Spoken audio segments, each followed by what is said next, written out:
Greetings, greetings, family. We are live. Welcome, welcome to your Jammer Day.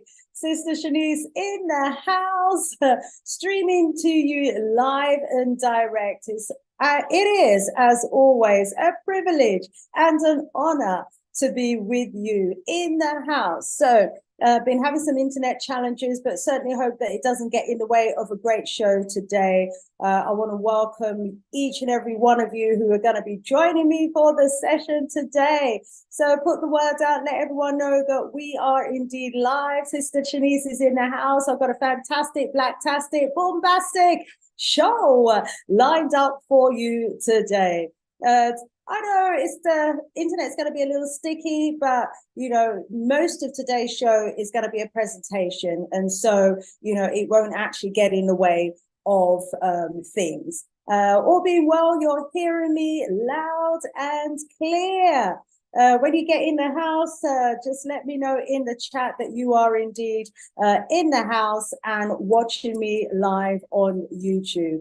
So I'm going to, as I usually do, just kind of put out a message to a few people, let them know that I'm live and what the link is, because, you don't always get the link with, well, I can't give you the link in advance with Zoom, as I would be able to with some of the other streaming platforms. But you know how we have to work with what we've got. With Zoom, the advantage is that I can actually record the shows, and I need to, oh my gosh, they're taking them down almost as quickly as I am putting them up.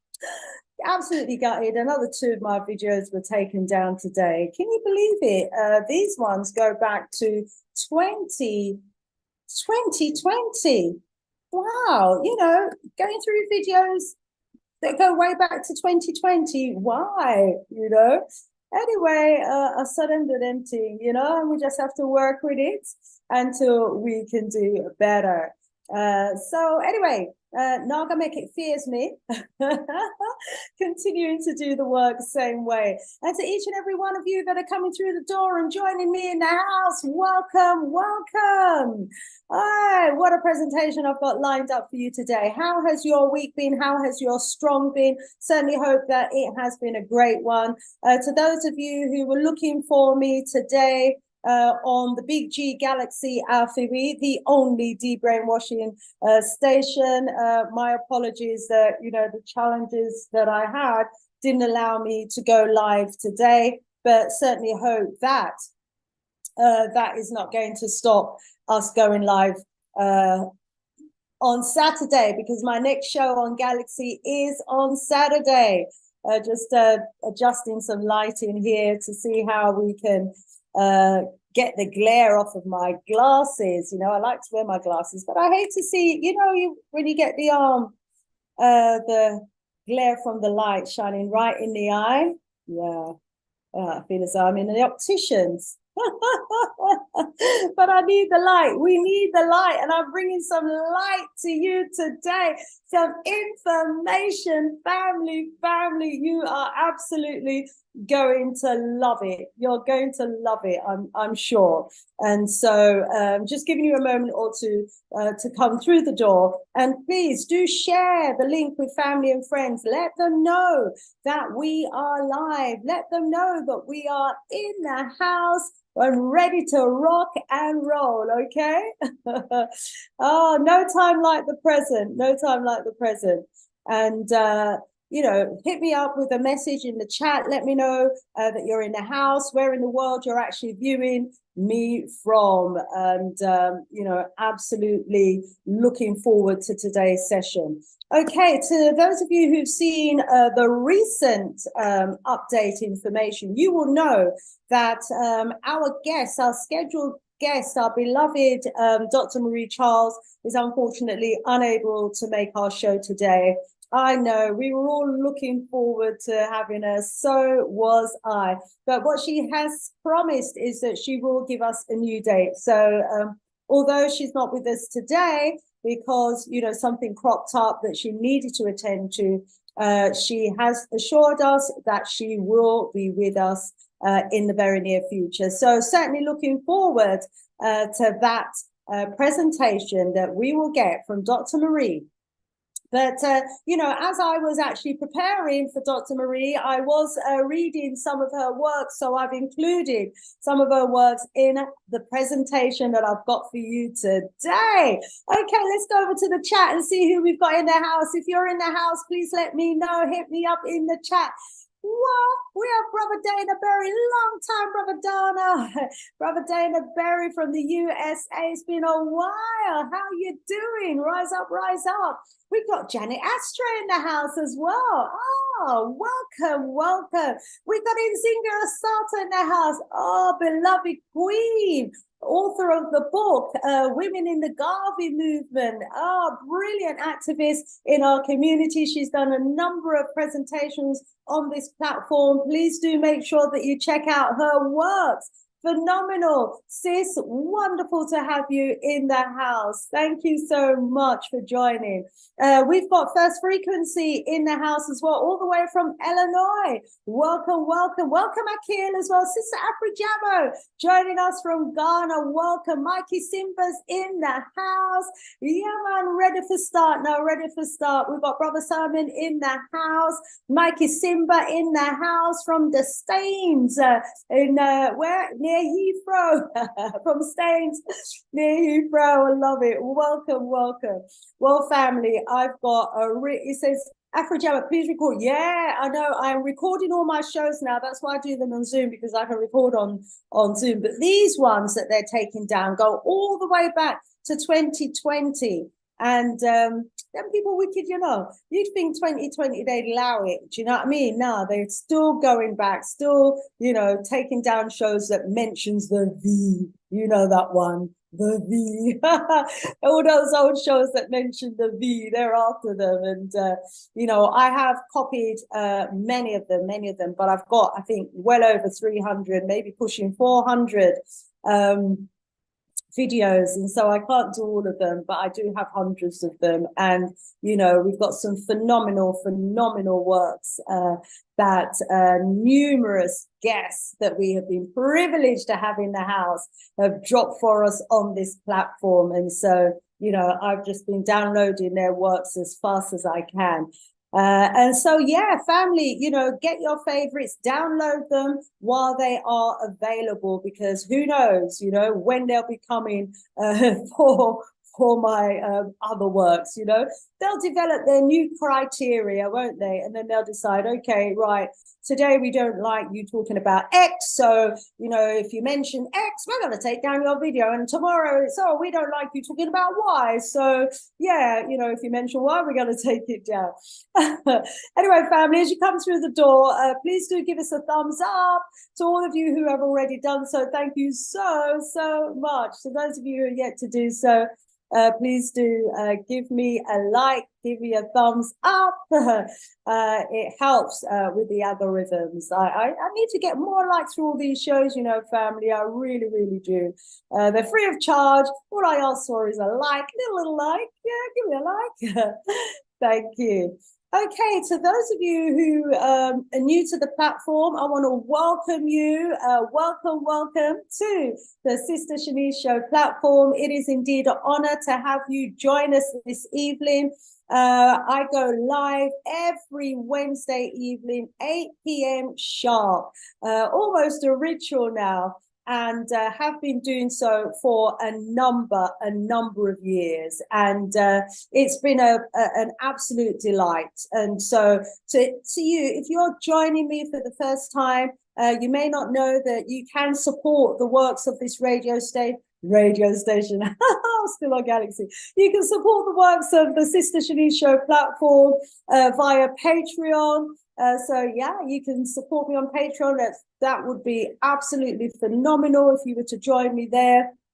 Also, to let you know that I have written a paper that's been published on academia.edu. So if you want a free copy of my paper, where I actually provided you with all the sources that I use to make the claims that I make about the indigenous Irish population being Africans, go to academia, www.academia.edu to get a copy of my paper. The paper is entitled, what did I entitle the paper? Let me see if I can find it. It is entitled The Omission of an Ancient African Irish Population. The omission of an ancient Irish population from contemporary Western education. Okay, absolutely free of charge.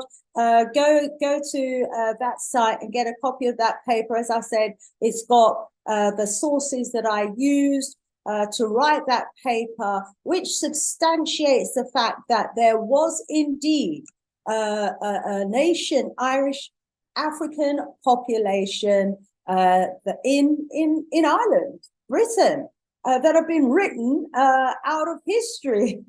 Wow. So it's our job to write back, our own history. And so, yeah, get the document. It includes archaeological information, anthropological, linguistic.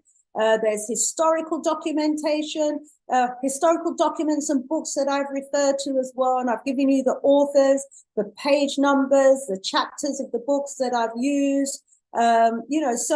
It's indisputable evidence. It's using the sciences that I have been taught by Dr. Clyde Winters on his Afro-phenomenology research course. And I tell you, that course has just been an absolute diamond.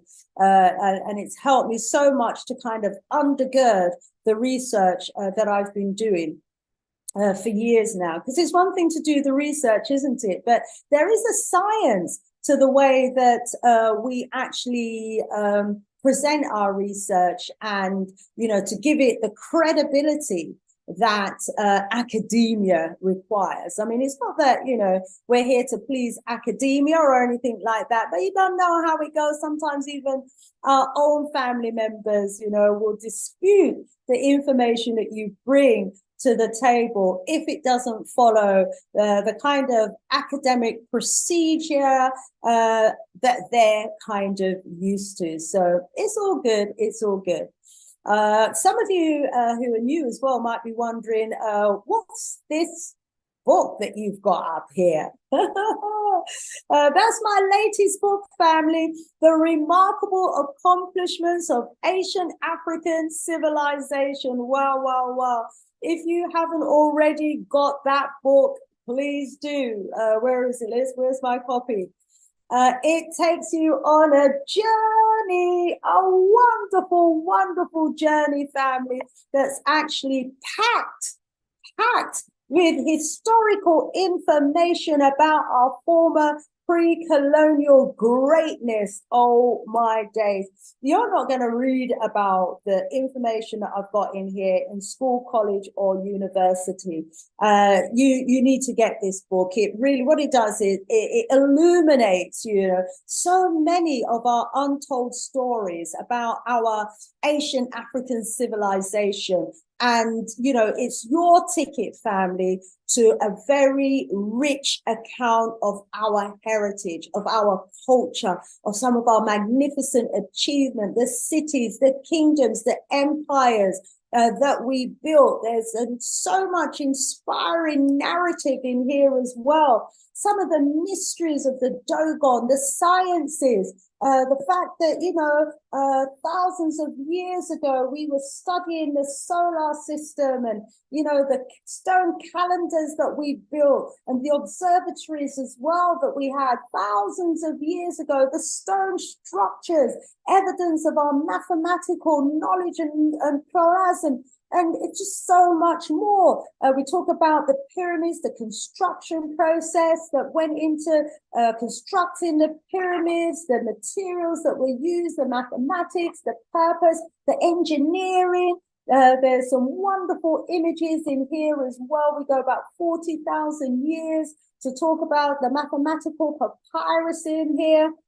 We talk about medicine as well, and us as Africans and the ancient African civilizations, such as the Egyptians, and how they recorded and documented their medical knowledge and procedures on papyruses, and how even the Zulus knew of over 700 plants and the medicinal benefits of them, and the plants that we used as well to make material. Wow, family, it's phenomenal stuff. And every household needs to have a copy of it, because this is a sort of book that you need to be reading to your children, to inspire them, to invigorate them, to uplift them. And the festive season is coming along. Kwanzaa is around the corner, and to those of you who still celebrate Christmas, yeah, Christmas is around the corner, so get your copy. Let me go over to the chat. I'm ready to delve into the presentation for today. Welcome, Brother Simon. Good to have you in the house from South London. Welcome, Mikey Simba as well.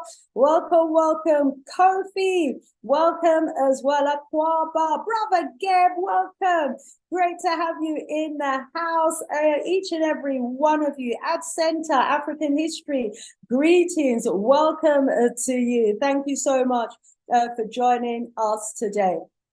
Well, to those of you who have been following this series, you will know that I think we're on number 4 now of our series. Michael Simbu said there's also a very informative YouTube channel called Home Team History. Okay, I'll have to check that one out. Thank you so much for letting us know about that channel, beloved. Yes, indeed. And if it's your channel, or if anyone wants to promote a channel in the chat, feel free to do so. Okay, each one teach one.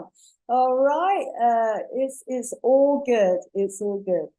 All right. So yeah, I told you a bit about the book, and just to say that it's available on Amazon. Okay, go to Amazon and get that book. And not to forget my previous book, A Black King of Anglo-Saxon England, King Offa. There he is, King Offa. And to those of you who already have the book, you know, you will know what an interesting read it has been, because it talks about, well, first of all, before I go into telling the story about King Offa as an Anglo-Saxon king of Mercia, which was, you know, before England was called England, you know, it was one of the major towns called Mercia, and he was such a powerful king. He was on the verge of merging all of the surrounding kingdoms to form what is today, you know, England. So he was a step ahead of the game. So I'm giving him the credit as the Anglo-Saxon king of England, but he's actually the Anglo-Saxon king of Mercia. And he also wielded huge political, economic, and military power over the other kingdoms. I am did our things and our routines. Anyway, I put the kingdom of Mercia into context, because I felt it was really, really important, because the vast majority of us went to school, college, and university without knowing anything about the Black Anglo-Saxons that actually existed in the UK. I felt it's really important to let our people know that, you know, these Black Anglo-Saxons didn't just arrive in a vacuum. In fact, you know, they were part of the indigenous people who had been here for many, many years. We as Africans, we'd actually populated the entire globe, including Britain, including Europe, and have been here for like tens of thousands, possibly hundreds of thousands of years. But in the book, I go about 44,000 years and talk about, you know, the early wave of Africans that came over here 44,000 years ago. Then there was another wave that came over about 20,000 years ago. Then there was another wave after that came there about 6,000 years ago. Then there was a wave that came over with the Romans. And then there was a wave. There's been various waves of Africans that have come to this part of the world called Britain, okay? And I talk about the different waves of Africans and the early migrations out of Africa into this part of the world to set the context. And I bring the archaeological evidence, I bring, you know, the documentary evidence to back up what I'm saying about the existence of these various groups. And we've left evidence of our existence, especially in stone, all over, not just Britain, but the world. And we need to get to recognize, you know, the symbolisms and the monuments and the architecture of our ancestors. Because once we do begin to recognize, you know, their symbols and their works, we'll see them everywhere. We'll see them everywhere. Okay, let's see if we got it in the house. Yeah, we ready to rock and roll, family? Yeah, Asante Sana, Black Hatchia, Mikey, Asante Sana. Okay, I'm ready for today's presentation. Are you? Do you remember what we managed to accomplish, what we managed to get through in the earlier sessions? I certainly hope you do. If you've missed part 1, 2, and 3 of this series, then please do go straight to my YouTube channel library, and you will find there the sessions that you missed. Okay, all righty. Okay, so I'm just going to prepare to share screen here and line up the presentation for you today. For those of you who are just coming through the door and you're wondering, where's Dr. Marie Charles? I did mention that unfortunately she's unable to join us today. An appointment came up, something came up, and so she was unable, she's unable to join us, but she has promised that she will give us a new date. So really excited and looking forward to the new date when we will indeed have Dr. Marie Charles in the house. Okay, family? So you've got me for today. I could have pulled in another guest, but I thought, you know what, I've got to try and get through this series that I've started with you. Oops, I've done that wrong. Hang on, let's stop share and make sure I click on my presentation before I do that little move. Okay, right. So yes, we're going to be delving into lots of hidden histories. Wow, we have so much history, family, in this part of the world. But, you know, because most of it has actually been hidden, because they don't want us to know that we're the indigenous people of this part of the world, because then we might decide that, hey, you know, we actually want to, let's go back to slideshow. So don't worry, we're getting there, family.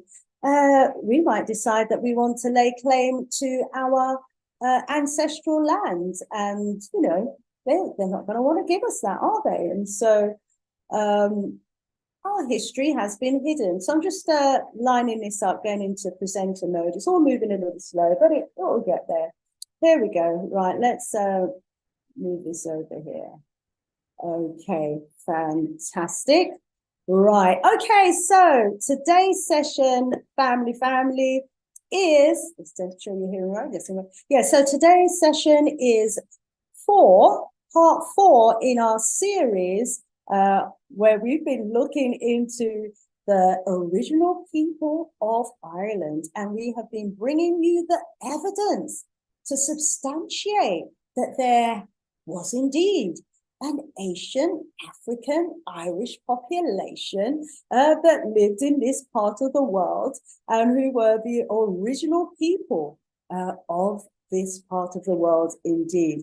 But before we go there, I want to rise up those of you that took the time to comment under my last video. So just bringing up a few of the comments. There's always loads of really interesting comments. Thank you so much for all your comments. So this one is from Ambush Predator. What a name.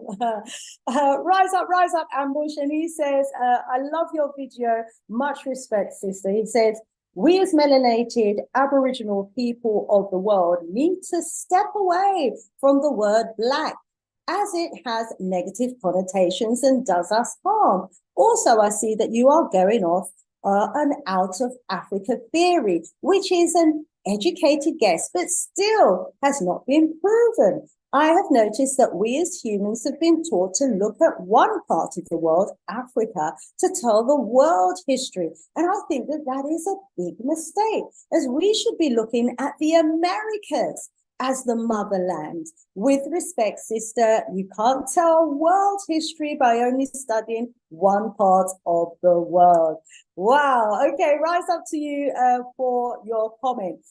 So yeah, first of all, using the term Black is highly contentious, and I do have a separate presentation on that, which at some point, I will do. I have touched on it before, and why I use it, but because it just goes so far back into our history, pre-colonial times, way back into Kemet, we were using Black, but I'm gonna bring way back even to the Phoenician times. So I'm gonna be bringing you more information on that. In fact, also you can go to the presentation that was done by Dr. Marie Charles, where she talked about don't throw the baby out with the bathwater, where she also talks about the power of the word Black and how it was used in the past. Okay, so we have addressed it. We do need to address it again in a lot more detail, and we most certainly will do. You said that I'm going off of the out of Africa theory. Yes, I am.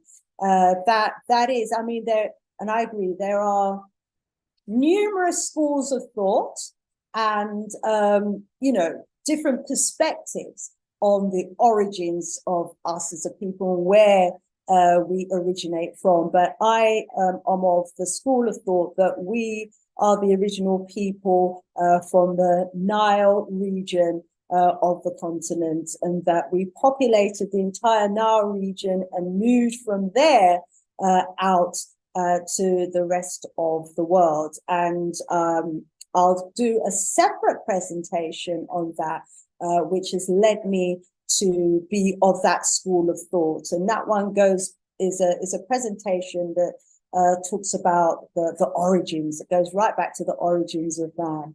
Okay, so, but thank you so much for your comments. Much appreciate love. Let's bring up another comment.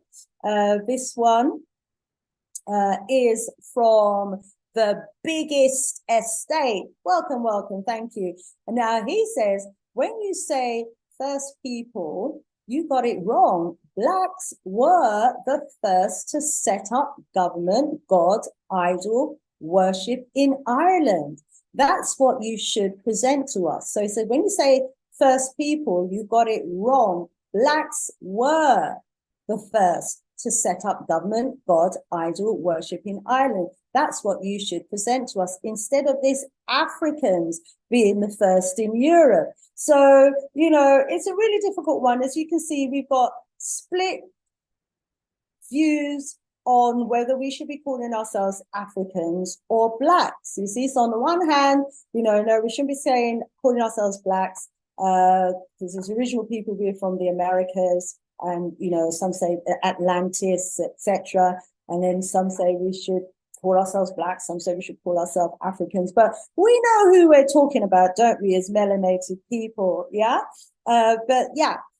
So this comment goes on to say that that's what you should be presenting to us, instead of this Africans being the first in Europe. Foolishness. You sound Jamaican, African Jamaican or native Jamaican.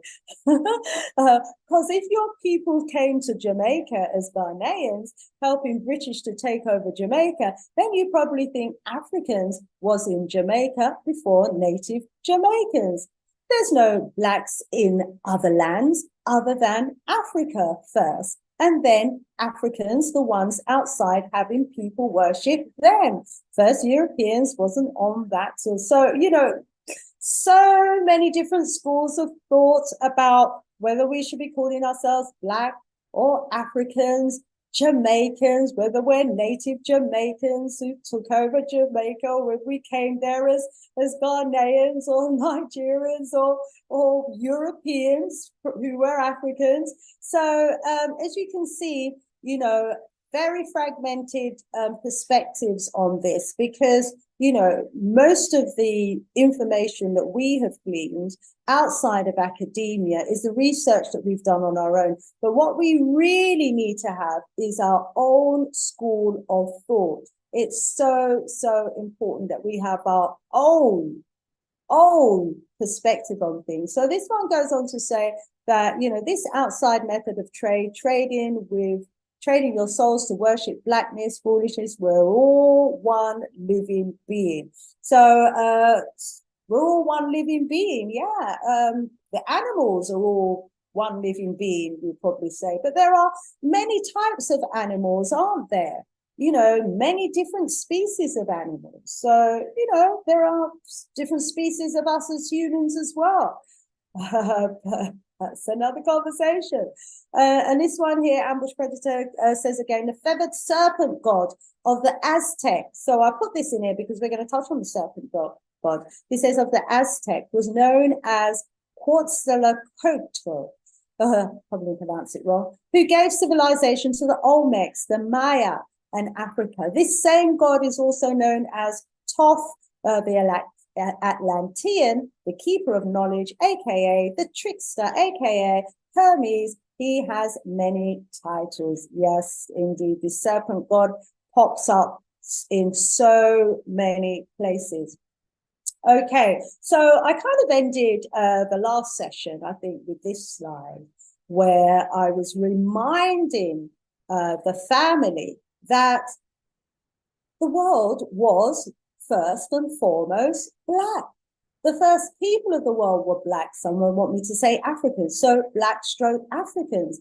The first people, the first monarchs were black stroke Africans. The first nations, the first deities, all African, all melanated, all dark pigmented people. We were the first to populate the entire globe. And it's not me saying it, family. Here, it's Geoffrey Higgins who is saying it. And he was an English magistrate and landowner. No, he wasn't Jamaican, wasn't Ghanaian. He was an English magistrate and landowner, a prominent advocate for social reform, a historian and antiquarian. And he wrote extensively. He wrote these lengthy volumes that had over 1,400 pages, meticulously referenced hundreds of books. So this is someone who was well read and well researched.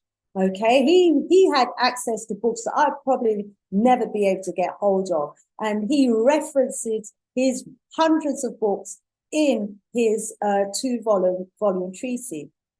And he said, we have found the black complexion or something relating to it wherever we have approached the origin of nations, the alma mater, the goddess Multima Mea, the founders of the oracles, the Momon of first idols were always black. Venus, Jupiter, Apollo, Bacchus, Hercules, Astaroth, Adonis, Horus, Apis, Osiris, Amun, all in short, the deities were all black. And they remained as they were first in those very ancient times. So this isn't me saying it. This is the works of Godfrey Higgins. Go check him out for yourself. And he went on to say that Africans have a solid history that can be archaeologically and genetically traced back to antiquity, when there were no white idols and where there were no representation of white images at all. So he was asking the big question, where did all these white idols and white images come from? My next slide I'm bringing in, family, is from a session that we did last strong with Brother Marmar. Brother Marmar does an educational segment on my radio shows on the Big G Galaxy Afri. And those segments are always very enlightening, very informative indeed. So rise up, Brother Marmar, if you're out there watching. And the reason why I'm bringing this in is because to me, it really speaks about the importance of the names that we as a people gave to places and spaces and to each other. Okay, and it is just phenomenal, because in the last presentation that I did, I broke down the word Baratanat. The Ba being the soul, the Ra, the sun, so much more, Anak, the god, the goddess, etc. You know, there was so much meaning in that word Baratanak. Baratanak, by the way, was the original name for Britain before it was changed to Britain, Baratanak, and we named it. The Africans named it. The etymology of the word confirms that it was Africans that gave it that name. So, you know, this is a piece that our brother presented in his show, and I'll just quickly read. It says, the original Kushite Kemet name of Africa was Ta-Netaru. This means land of deities. So I was just talking about all the deities. All the original deities were black. All the original African deities, black.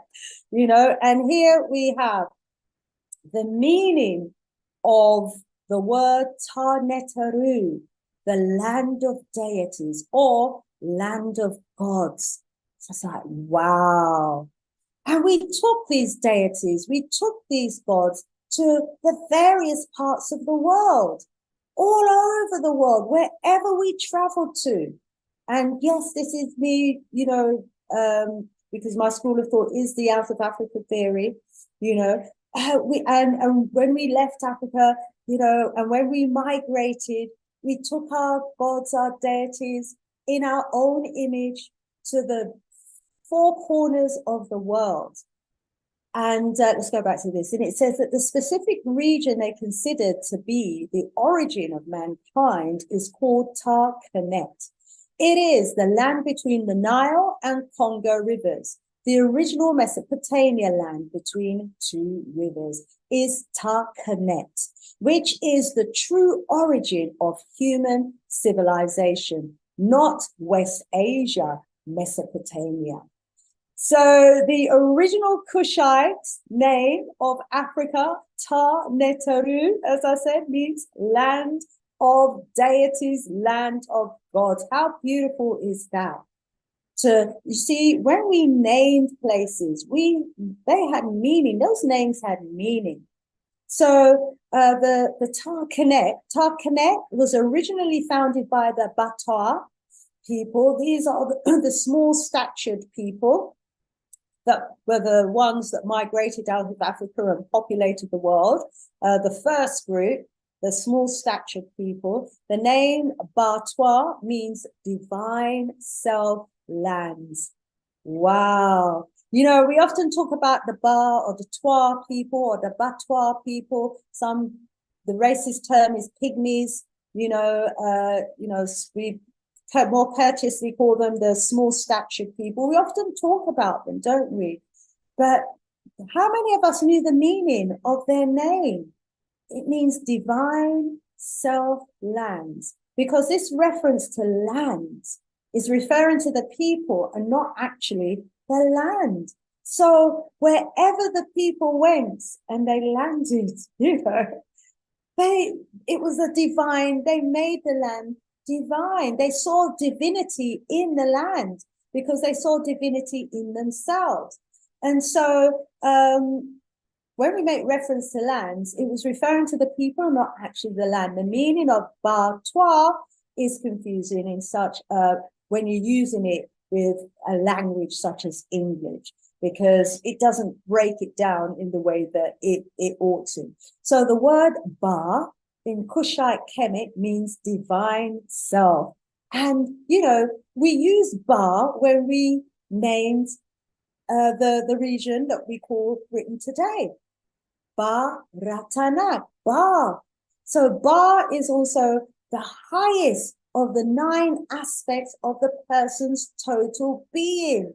So the 9 aspects of our being is Ka, the Ab, the Ba, the An, the Sakem, the Sahu, the Ren, and the Kabit, and the Kehet. Now, some confuse the Ankh as higher while it represents the soul's reincarnating ability in the afterlife. It's actually the Ba that is the highest achievement in the life as a union with the heavenly self. Family, this is just so deep. You know, it's a session in itself. It's one of these sessions where I need to get in, you know, one of our scholars that likes to break down the etymology of the word. Oh, Brother Jammers. You were calling for Brother Jammers. I've got some good news. Brother Jammers is going to be on next strong. Yeah, so next strong, we've got Brother Jammers in the house. And you know, when he starts breaking down the etymology of the word, it gets deep indeed. And so, all the words that we use had meaning to them. So we had the 9 aspects of a person's total being, and the BA, was the highest in the union of those. And that was the idea is that us as mortal beings would work towards becoming divine within self, heavenly within self, and have this union with the higher self, the heaven being in self, the higher self, and the achievement of the manifestation of the good man or the good woman, was heaven itself. So as a reference to the man who developed himself into the Ba, it became a term for an honorable father. Ba and Baba are still very common words for father. Oh, my days. Family, that is a lesson in itself to every man who is thinking of becoming a father, and to every man who is a father. When our ancients used that term Ba, it was paying reverence to you as an honorable father. So Baba, common word used for father. It also meant that you was a leader, a community leader, a leader within the family. In Africa, and in us as Africans, it derives from the Afro-Asiatic languages. The term Ba is the prefix in the word Bantu, which Europeans try to translate as people. But Bantu does not mean people as in humans, but specifically Bantu, Banechu, meaning divine self deities. Do you know who you are? Do you know what this is telling us about who we are? We are divine people. We were naming ourselves and calling ourselves divinity, divine ones. So the term Ba is the prefix in the word Bantu, which translates into, it doesn't mean people, translate into Ba Nechu, meaning divine self deities. So that's saying that we've got divinity within us, and we are divine as individuals, and it's for us to work towards the Ba to bring out that divinity that's within us. Woo. So the original Bantu people were actually calling themselves gods, but the Europeans completely flipped the script on this, on this truth, by claiming that the Bantu are recent migrating people just because they are so widespread over half of Africa, when in fact the Bantu are one of the oldest people on earth. That's right, they populated the entire globe. So the word Twa in Kushite Kemet means land, often also mistranslated as Twari with an I or Tui, to hide the Twa connection. So what is that telling us there?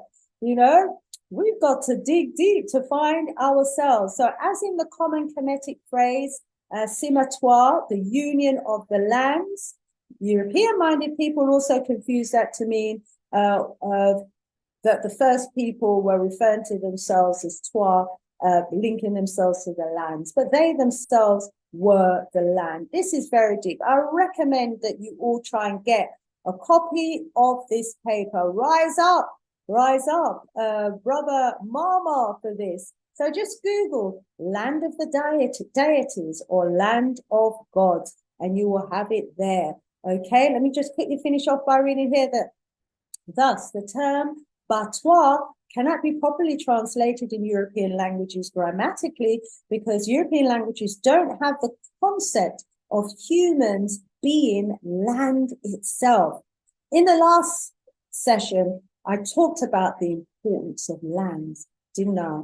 and how important land was for us as a people. Because, you know, it was from the land that we developed our culture. It was the land that fed us. It was the land that sustained us. It was the land from which we got our water, from which we got the plants to make the material. It was the land that fed us, the land that fed the animals. It was the land that we populated for generations after generations. And so we developed knowledge of the land and its goodness. And so we were people who were we got so much from the land, but we were of the land. So wherever we went, you know, we landed ourselves there. That's what this is saying. It's saying that, you know, the English language doesn't have the concept of humans being land itself. Europeans add the suffixes like Japanese, English, Roman, Nigerian, to refer to the people of the lands. But in Africa, such suffixes were not typically used because the citizen of a nation did not see himself as from the land, but the land itself. Wow. I mean, that is just such, it flips the whole thing, doesn't it, on its head. So in African tradition, in traditional African grammar, one will say that I am Africa. I am Africa, not I am an African, I am Africa. So wherever I am in the world is Africa. This is how our first ancestors, the Batwa people, came up with their name. Wow, you're going to have to read this, family. You're going to have to read this. The Batwa people, how much, there's so much science, so much intelligence, so much knowledge wrapped up in just that Ba. And this doesn't even go far enough, you know, but this is going into, you know, just the aspect of the Batwa people who saw the holiest of holy, you know, in the place of the earth, you know, and they considered, you know, oh, these people are just masters. Okay, let's come back when I've got a scholar who can break that down even more for us as a people, okay? So the Batwa people, don't underestimate them. You know, they were the ones, let me read here, let me find something else on them. Yeah, they were the masters of medicine.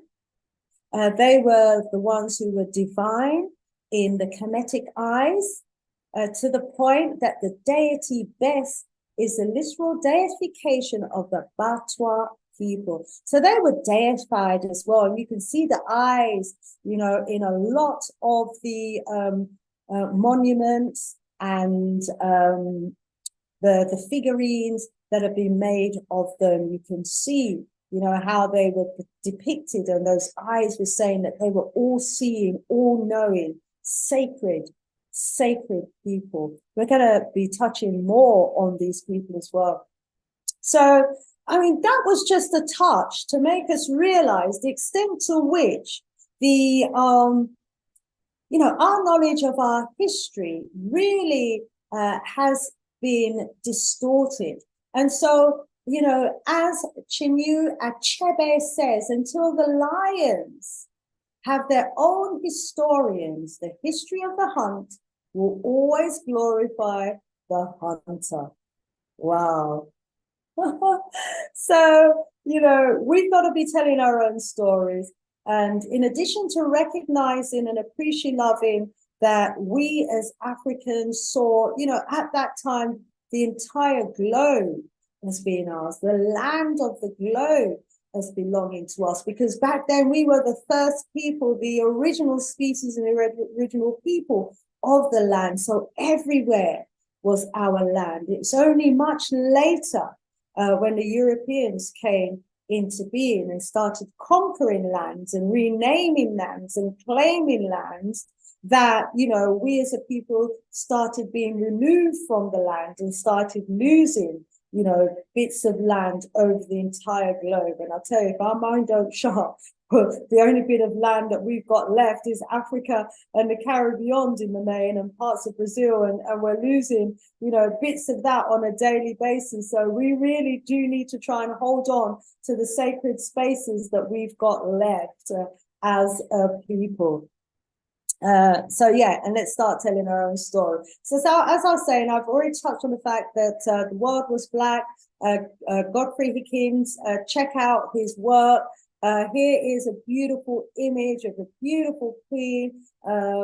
These are what the original Buddhas would have looked like, with their African features and their dark melanated skin. Okay, so every deity that you would have looked at around the world, because the original people were black, the original deities were black, and there's just a few for you there. This is the goddess Multimamma Mia in there as well, the Alma Mater, the Osiris, you know, just a few. But there were no white idols originally. And it's so important for us to know that the first people were black and who they were as well, because otherwise we'll be listening to people like David Hume, extremely influential philosopher on their so-called enlightenment of history. And this philosopher goes on to say that I'm apt to suspect the Negroes, and in general all other species of men, for there are 4 or 5 different kinds, to be naturally inferior to whites. You know, these are the Johnny-come-latelys, yeah, telling us who've been around for absolutely millenniums, you know, they're saying that we were never civilized, we didn't have any civilized nation to speak of, you know, and that no other complexion other than white, you know, ever did. He said, nor even any individual imminent either in action or speculation, no indigenous manufacturers among them, no arts, no sciences. Really, really, you're going to find from this presentation that that is far from the truth. And he was so convinced and so wrapped up in his racism. And you don't have to dig deep to find out that, you know, we were the original people, and there's so much archaeological evidence to prove it. You know that he was just writing from a Eurocentric perspective to try and cover up the fact that we had all of this history. And this is why history is so important. This is why we need to know our history. This is why it's vitally important, family, that you teach your children about their history, and our greatness, and that you try and do the work as best you can to fill in the missing pages of our history. We can't leave our children to learn history from the education system, because they're just not going to learn it, you know, and we've got to give our children, we've got to reconnect our children to their legacy. We've got to reconnect them to their heritage. We've got to reconnect them to their true history. Otherwise, the schools will continue to damage us as a people, and to damage, you know, us in terms of how we see ourselves. I mean, this philosopher, who's supposed to be really enlightened, even later on, didn't amend his works at all to reflect the rurality of history. He had amended it to further put the knife in. And he said, you know, in his revisions, I'm apt to suspect the Negroes to be naturally inferior to the whites. There scarcely ever was a civilized nation of that complexion, or even any individual imminent either in action or speculation.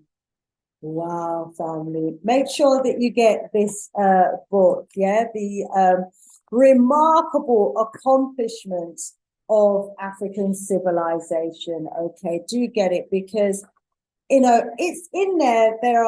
There's information and details about so many great cities and kingdoms, so many great accomplishments. You know, there's absolutely no way that anyone of us or our children who have read this book could then go into academia and read something like this and be fooled by it, like so many of us were back in the days before we started doing our own research. And John Henry Clarke, you know, he makes it clear, doesn't he, that the human race is of African origin. And because he is so well researched, he knows that we have fallen from a great height as a people. And he knows and says that we are suffering from amnesia, and that the way that they control us as a people is to dominate our history and to present a history to us that's going to make us feel inferior, to present a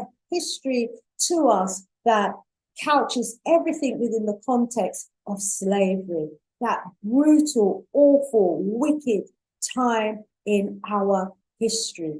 And, you know, most of us went to school, college, and university and didn't learn anything outside of our enslavement. And if there were one or two greats, they happened to come up out of that era of our enslavement, or they were an individual who was an exceptional slave, an exceptional African who happened to be enslaved, you know. And so all of what I've given you before, you know, goes back thousands of years, tens of thousands of years, hundreds of thousands of years prior to enslavement. But almost all of our history, as far as the Eurocentric education is concerned, starts with our enslavement. And that is far from the case. John Henry Clarke, our late great scholar and activist, said that there's one thing that we need to get through our minds and keep there, and that is this. And listen to what he said, because Marcus Mosiah Garvey said something very similar as well. He said, and rise up Brother Geb as well, who says something very similar as well. He says, nothing that ever came from the European mind was ever meant to do anything but facilitate European domination over Africans. And there's no exception, no exception. Everything that comes from the Eurocentric mind is to elevate them and denigrate us. There's nothing that comes from them, even about our history and our greatness, you know, that is going to give credit where credit is due. And John Henry Clarke says there's no exception. Okay, family, I've got a little test for you. This is something that came up in the research that Dr. Marie Charles did. When she was writing her paper, she did a survey, and she surveyed 28 children who were 7 and 10 years old. And she asked them to identify some circles, squares, and triangles, okay? You can see them on the right there, family. Then she asked them which country the shapes first appeared in. And I'm asking you to tell me that, family, which country did a square first appear in, did a circle first appear in, and a triangle first appear in? Now, put your answer, please, in the chat. Put your answer in the chat. I'm going to go over to my phone so that I can see some of your answers, okay? Now, you know, we use squares, circles, and triangles all day long, every day, don't we? We use it in mathematics, we're using it in architecture, in designs, in construction, in art. You know, we're using these shapes all the time. But do we ever stop to tell our children where these shapes originate from? Do we know which countries they originate from, or where in the world they originate from? Do we know?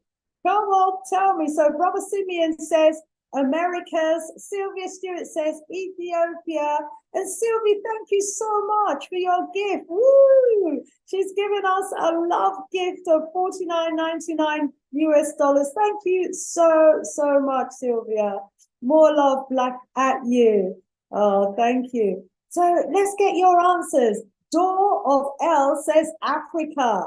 Okay, Sister Afrojam, I'll rise you up. Thank you for reminding people to give us a like. Please do give us a like. Everyone in the house, give us a like. We need your likes. And Dorel says West Sahara, Egypt. Hey, come on, give me your answers. Well, what do you think the answers were from the 7 and 10-year-olds?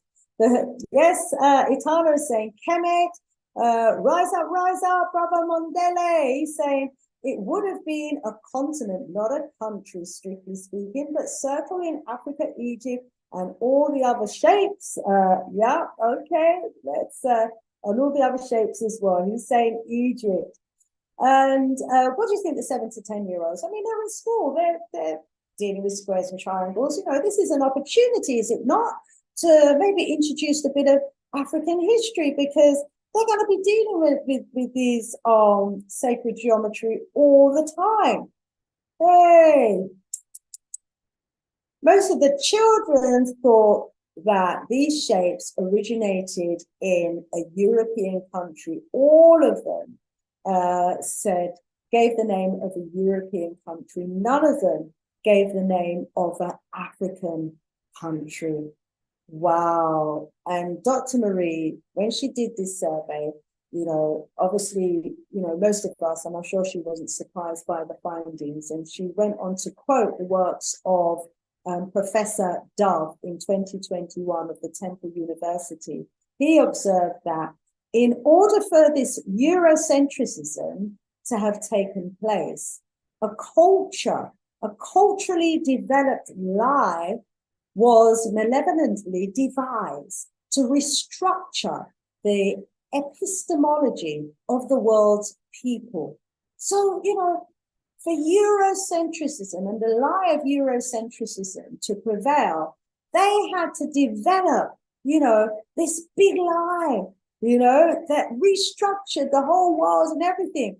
And he goes on to say that the diverse research disciplines, such as archaeology, anthropology, linguistics, and DNA, consistently demonstrate that Africa is the mother of all humanity. Yet, Eurocentrism is a conceptual framework used in the majority of the world, which places Europe at the center of human civilization and world history, beginning with Greece. And those outside of this framework are viewed through a Eurocentric lens, deeming them objects of others in the Eurocentric retelling of this race. So, you know, children are taught, you know, children are not even taught that these simple shapes go back hundreds of thousands of years.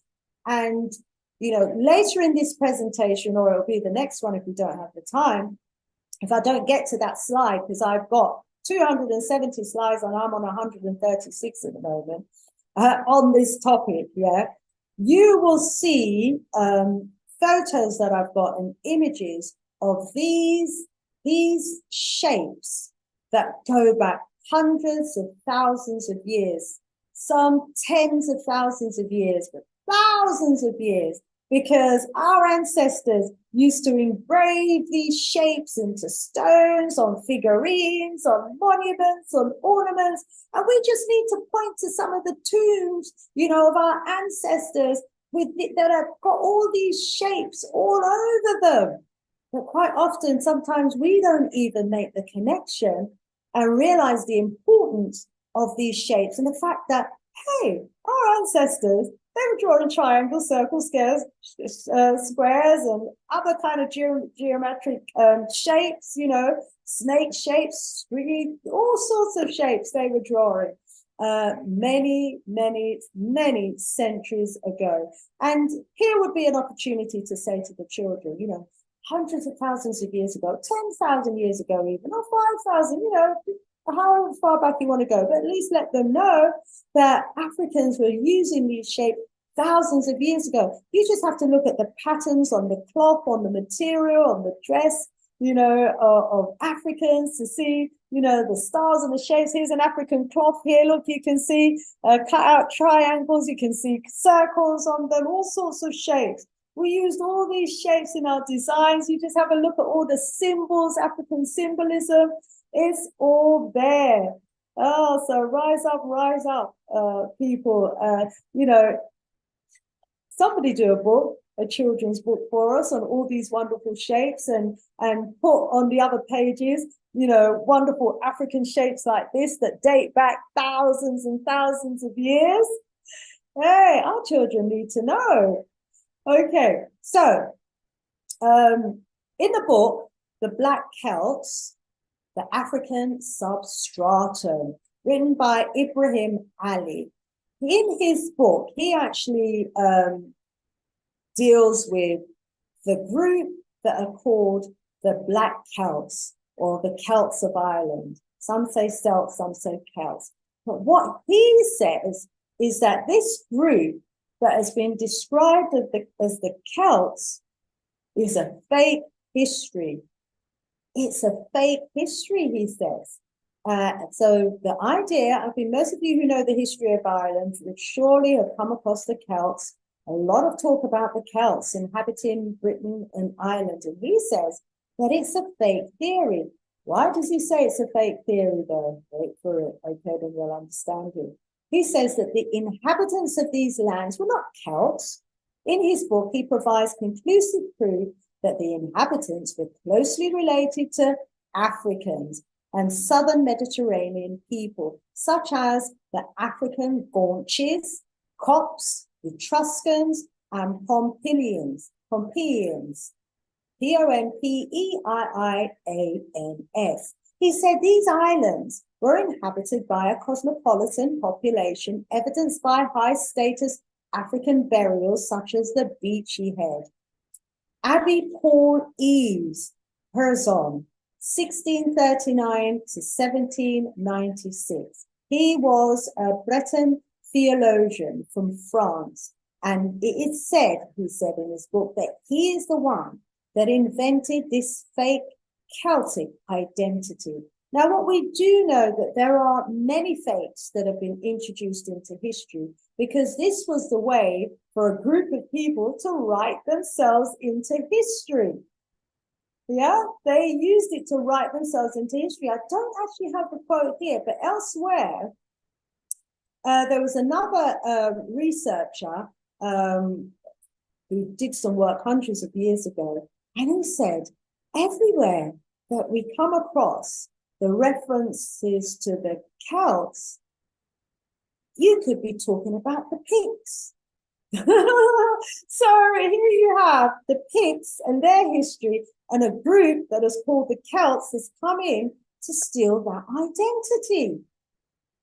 And so, you know, this Breton theologian is the one who is being accused in this book as coming up with the Celtic identity. The Irish and the primary Britons never called themselves Celts. He said it was a name that only applied to the Gauls.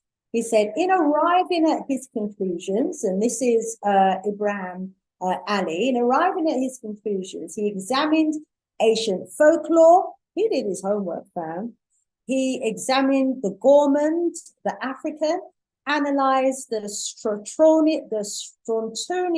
isotope, I can't even say it properly, the isotopy from the Iron Age and Roman British era. He examined linguistics. He examined DNA blood group samples. He reviewed and analyzed studies of ancient skeletons and ethnography, ethnoarchaeology, that's using the foot shape. That was a new method of using foot bones to reveal Ireland's ethnicity and human migration. This is a man who did his works, family. And so when someone does that amount of investigative work, and then they come with the outcome that was declared, it's not something that can be dismissed lightly. His works, he said, proves that the indigenous people of Ireland were not pale skin or Caucasians, but had a closer relationship to Africans, the southern Mediterranean people. He identified the Black Irish heritage as stemming from African Gaunches, African Copts, the African Etruscans, and the Pompeians.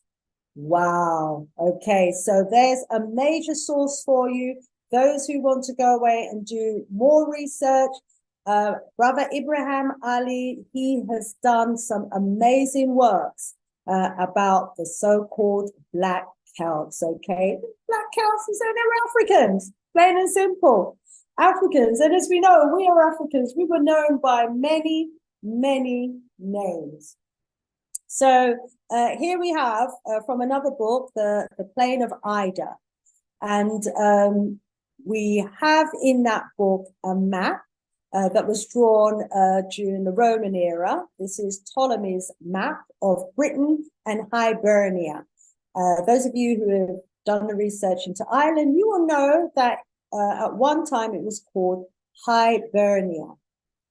And so Ptolemy's map of Ireland is what you can see drawn here back in 140 AD. And he said that the tribe that were inhabiting the southwest of Ireland were a group of people that he had defeated. So he must have known what they looked like if he claims to, as he claims to have defeated them. And he said that this group was called the Plain of Arthur, or Arthur, the powerful matriarch society of serpent worshipping, dark complexioned, short people. Here we have our short people, the Batwa people, the Picts, dark complexion, serpent worshipping people. And that keeps coming up, the serpent worshipping people. You're going to hear it more. And, you know, we commented on that earlier as well. And so this particular group of Ban or Bean or Van, you know, known by many names, okay, were the original people, the short-statured people of both Ireland and Albion, that's England. They painted their skin. Now, we have to pick up on these things. They painted their skin. You go to the British Museum, you're going to see models that have been created of short-statured people that painted their skin. But according to Ptolemy, you know, and the works and his description during those times, these short-statured people that painted their skins were dark complexioned, short people, but they don't look like that in a British museum. It's the British Museum or the History Museum. Might be the History Museum where I saw them. Wow. He said, yeah, they painted their skin with blue pigment and were the predecessors of the Picts. There were two competing tribes, the solar cults and the serpent worshipping cults.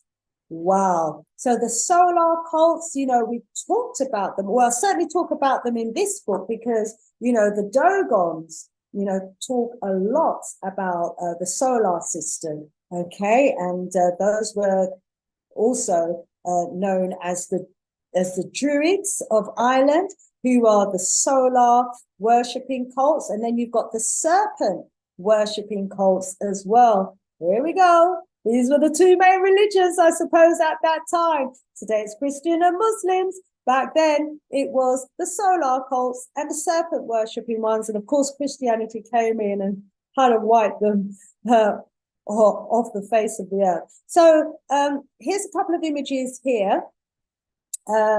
This one is, and let me first of all give credit to where you can find the image. If you go to Dr. Charles's MFit book number 5, MFit book number 5, you will find these images. Okay, so this is a stone head with a snake coming from 2 nostrils. And this one, it was found in Ireland, okay? This is a serpent stone head found in Ireland. Now, this stone head, I would imagine at one time had a body. This head has been taken off, probably, you know, a body, and it would have, a stone body that would have stood quite majestically, you know, that the people at the time would have worshipped as their god, okay? And here, Dr. Marie Charles has lined it up with a stone ritual head again, a snake coming from both nostrils on this head. And this one is found in Nigeria. Now, what Dr. Charles does throughout her book, and I'm so looking forward to when she rejoins us, you know, she will be able to drill down for us on what she calls the cultural continuity, the continuation of our culture from Africa to wherever we were in the world. Again, further evidence that we as a people took our culture, we took our practices, we took our gods with us wherever we went. Look at this stone head with the snake coming out of both nostrils that was found in Nigeria. And here we have the similar head with snake coming out of both nostrils found in Ireland. So check that out, because her MFit magazines are packed with images that show over and over and over again images in Ireland, England, Scotland, Wales, that you find in Nigeria, Ghana, you know, Burkina Faso, or wherever, all over Africa. From Africa to Europe, cultural continuity. So here we have another description of the people of Britain, and this one's from Caesar's reports himself. So we're, you know, in the Roman era. The last presentation was much older, but this one is in the Roman era. So Caesar, let's find out how he described the people of Hebrides, that we know to be the people of Ireland. Okay, and he said that in the writings of Mr. Skene, he describes the Hebrideans and says that they, this is the Romans, had learned that there existed among this new people a state of society similar to that which Caesar reported to have found among the indigenous inhabitants of the interior of Britain.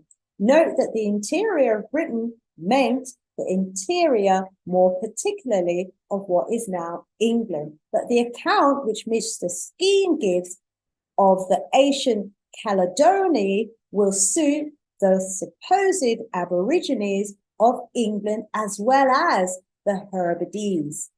So this is a very early description that's been talked about here, that's making reference to what Caesar himself had reported about the complexion of the people in Britain and Ireland.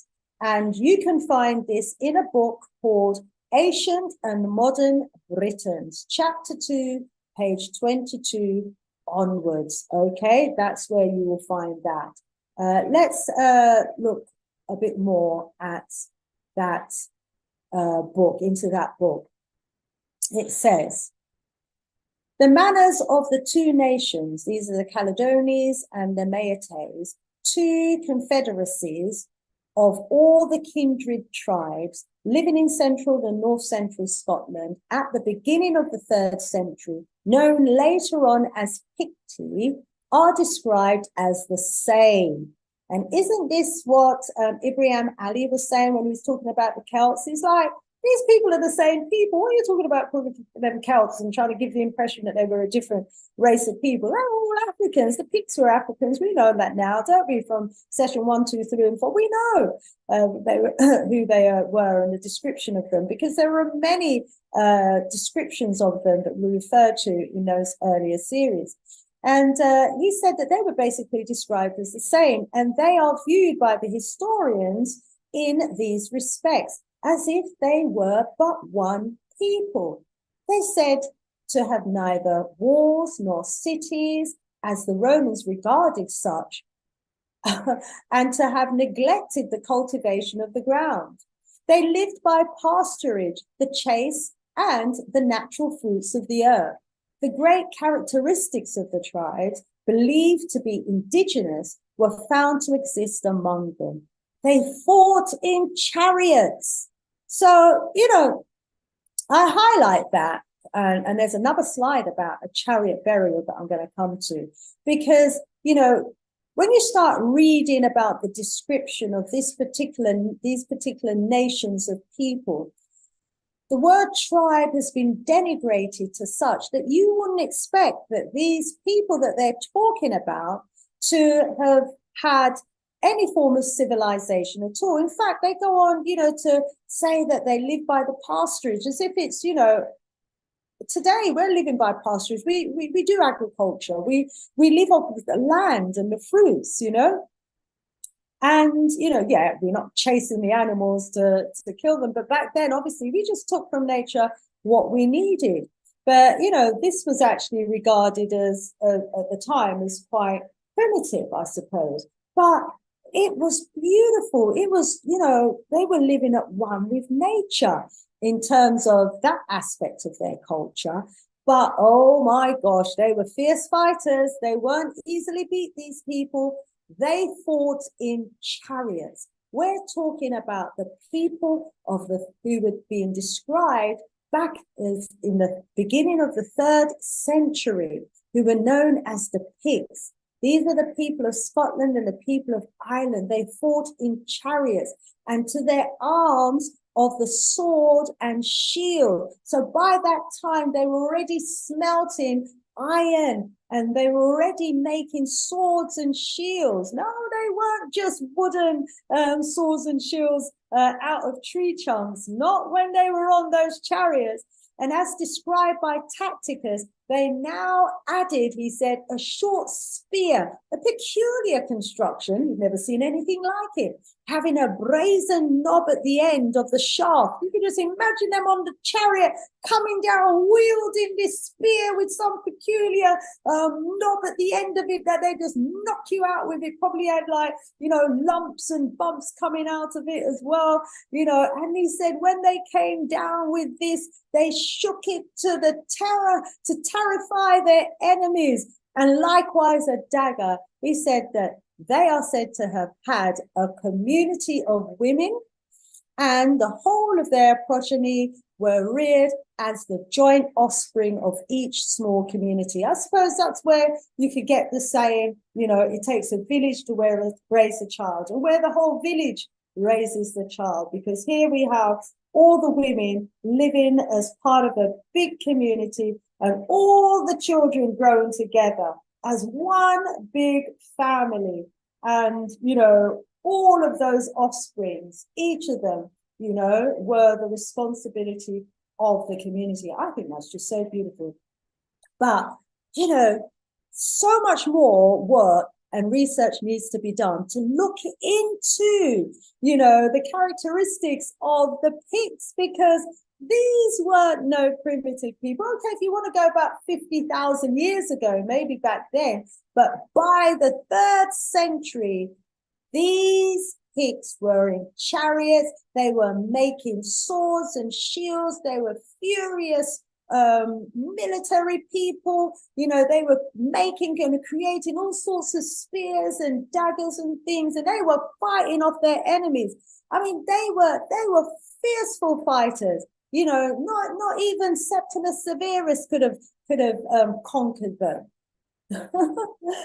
So here we are now with even more evidence of the Africans in Ireland. And if you go to edition number 6 of the works of Dr. Marie Charles, again, throughout that emphatic book of hers, she is pointing out again and again and again the similarities, the connections, the cultural continuity of the artifacts. I love the way she breaks that down. Artifacts. That it's a fact that you can see through the art. Look at the facts that you're seeing through the art itself. Here, on the front cover of her 6th edition, she's got 4 heads. You can see the similarities of these heads. Yeah, the first one was dug up and found in Ireland.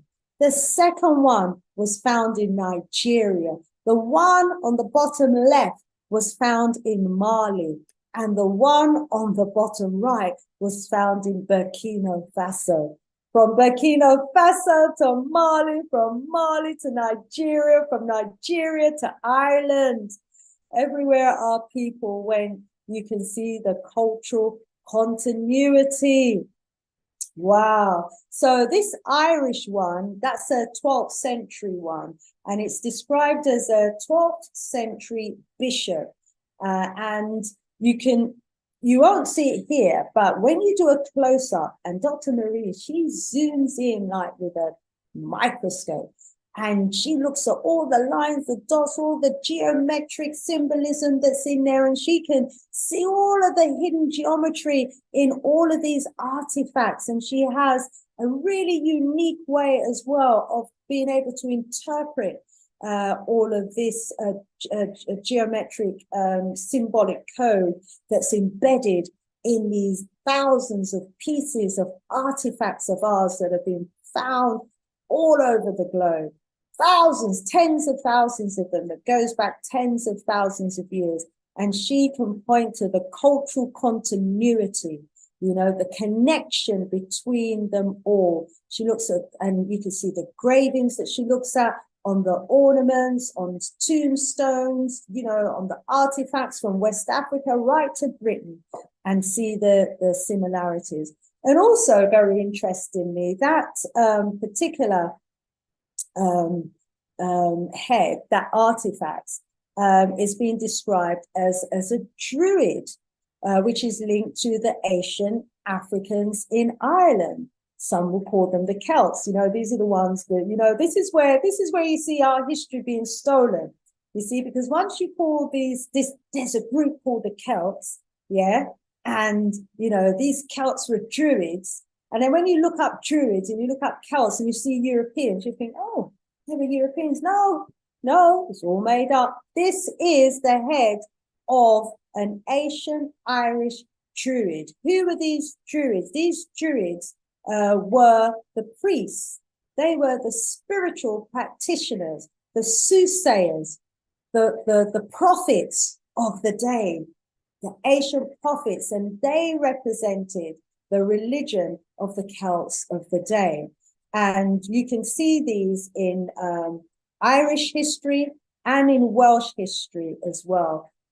Even in Christian history, they talk about the legend of these druids as being magicians, as being wizards. Wow, just imagine the power that they had.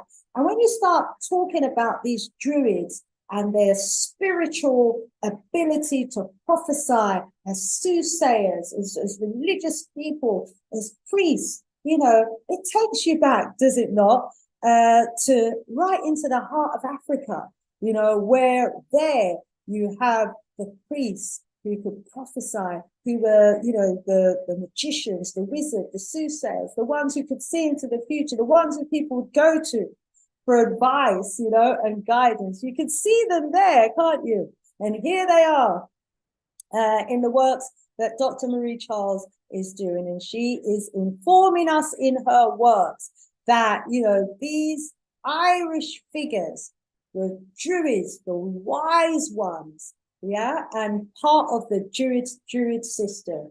And these were around up until Christianity came in, because then what happened in the area of Ireland that at the time was steeped in this kind of doctrine, that was, you know, their spiritual esoteric belief and their teachings, and it was linked to you know, the ancient druids as well. But Christianity came in, and you know, you can see with the Romans why they were trying to conquer that region, because they wanted to convert the people. Because once you conquer the people and you convert the people to your religion, you've effectively taken over the people and you've taken over the land. But for as long as the people continue to worship their gods, who are in their image and their likeness, with all of their belief system,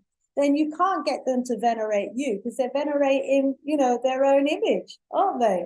So back then you had in Ireland you had these groups that were steep deep into their own spiritual esoteric teachings. They were venerating the land, the feminine essence, and according to Churchwood and his works of 1913, the ancient Druids were the descendants of the ancient Egyptian priests who came over and landed in Ireland and the west of England and brought with them their religious doctrines and taught and practiced them there.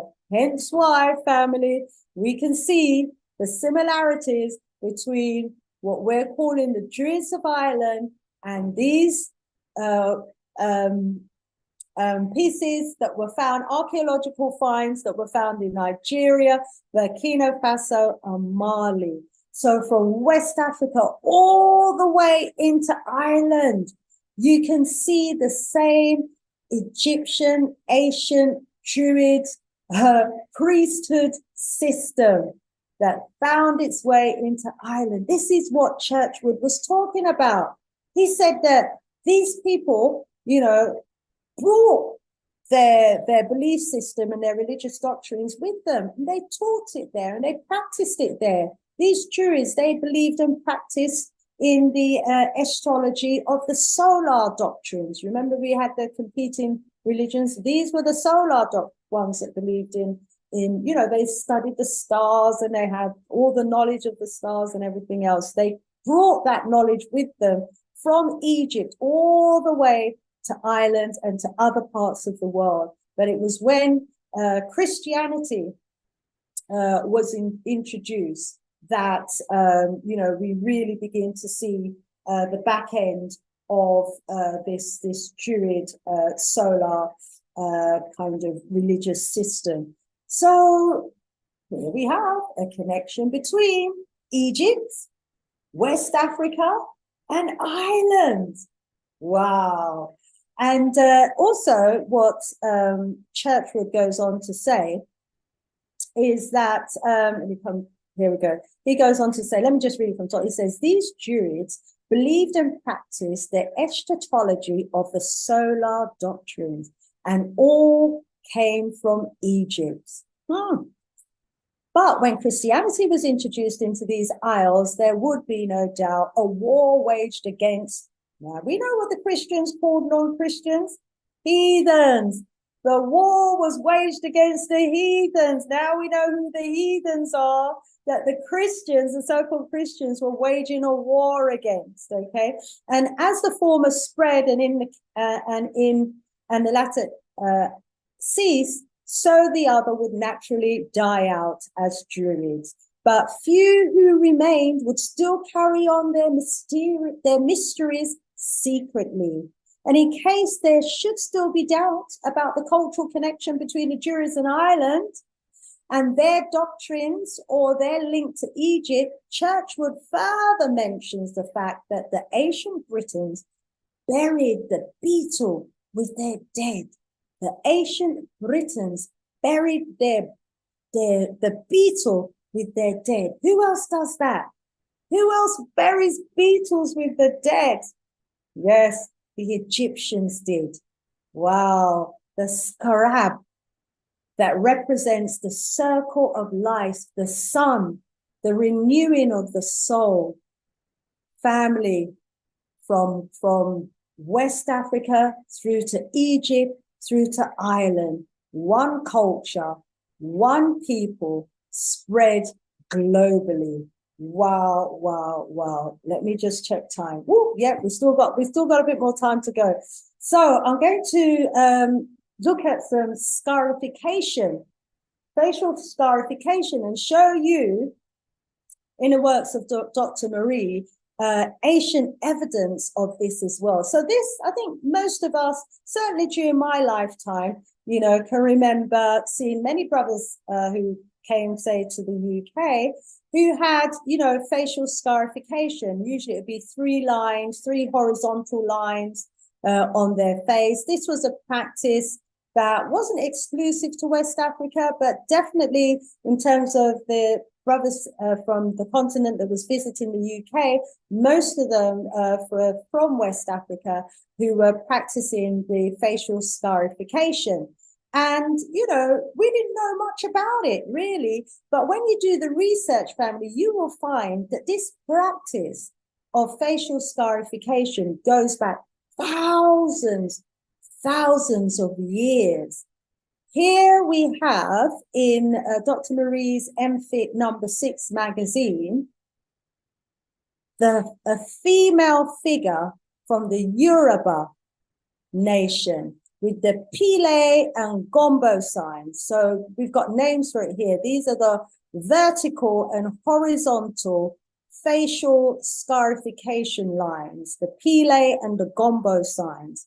And I'm sure there are many West Africans who could write a book on that alone. You need to do that book, okay, about the ancient history of these Pile and Gombo signs.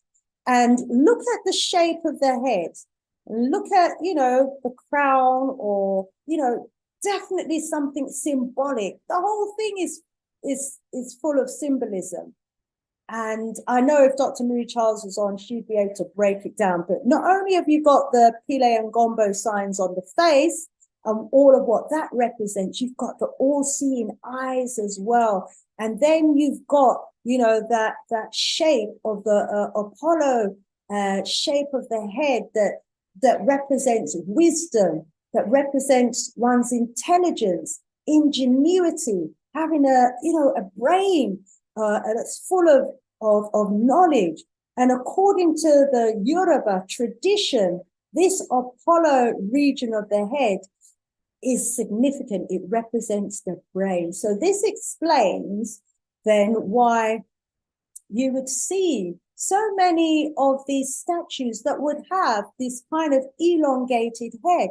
You know, why would the artist kind of portray some of these prominent figures as having elongated head? That's because, you know, it represented intelligence, wisdom, you know, someone, what they wanted is for these pieces, these ornamental pieces, to have kind of eternal, to be revered eternally, because, you know, they were representing their great ones, the ones with intelligence, the ones with wisdom. And then, but look at the shape of the head there, and then look at the shape of this helmet hat that this short figurine is dressed. Now, this short figurine it's a bronze figure that was actually found in Ireland.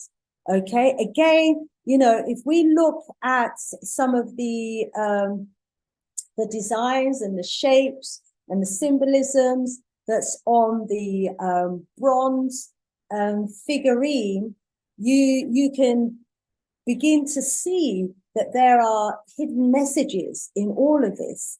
And you can see here that the hands are positioned in a particular way. And Dr. Marie, in her works, has got a whole double-page spread of numerous of these short bronze figures, all with different hand gestures, all with different hand gestures. Now, this one was found in Ireland, yeah?